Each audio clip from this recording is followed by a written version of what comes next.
माणा गांव उत्तर दिशा में चीन सीमा की ओर जाते हुए देश का अंतिम गांव है जो अपनी एक अलग पहचान रखता है। साथ ही आपको गांव के अंतिम छोर पर व्यास गुफा के पास एक बहुत ही सुंदर बोर्ड मिल जाएगा, भारत की आखिरी चाय की दुकान। इस बोर्ड को देखकर हर तीर्थयात्री इस दुकान में चाय पीने का आनंद जरूर लेना चाहता है। यह अपने आप में एक सुखद एहसास देने वाला पल है। इन दुकानों में चाय के साथ साथ और ज़रूरी चीज़ें भी आसानी से उपलब्ध हो जाती हैं। इस दुकान में आपको साधारण चाय से लेकर माणा गांव में पी जाने वाली तुलसी की चाय आदि भी मिल जाएगी। माणा गांव से आगे न तो आबादी है और न ही कोई चाय की दुकान, इसलिए यह दुकान अपने नाम को सार्थक कर रही है। माणा गांव से कुछ ही दूरी पर सरस्वती नदी बहती है। यह वही नदी है जिसके बारे में कहा जाता है कि वह पाताल लोक में और अदृश्य होकर बहती है और इलाहाबाद में संगम पर गंगा व यमुना में जाकर मिलती है। यहाँ सरस्वती नदी पर मशहूर और मिथकीय भीम पुल भी है।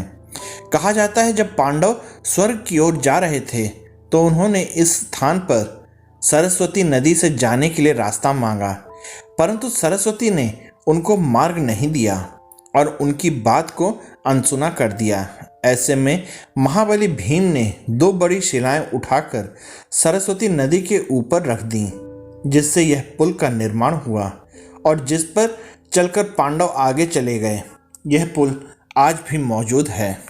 अचंभित करने वाली बात यह है कि सरस्वती नदी यहीं पर दिखती है। इससे कुछ दूरी पर यह नदी अलकनंदा में समाहित हो जाती है।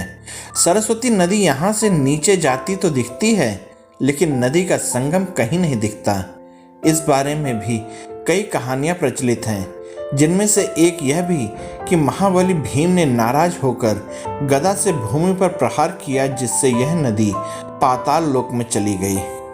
दूसरा मिथक यह है कि जब गणेश जी वेदों की रचना कर रहे थे तो सरस्वती नदी अपने पूरे वेग से बह रही थी और साथ ही बहुत शोर कर रही थी। आज भी भीम पुल के पास यह नदी बहुत शोर करती है। गणेश जी सरस्वती जी से कहा कि थोड़ा शोर कम करो, मेरे कार्य में व्यवधान पड़ रहा है, लेकिन सरस्वती जी नहीं मानी। इस बात से नाराज होकर गणेश जी ने उन्हें श्राप दे दिया कि आज के बाद इससे आगे तुम किसी को नहीं दिखोगी। अगर आप लोगों को यह वीडियो पसंद आई तो कृपया कमेंट कीजिएगा।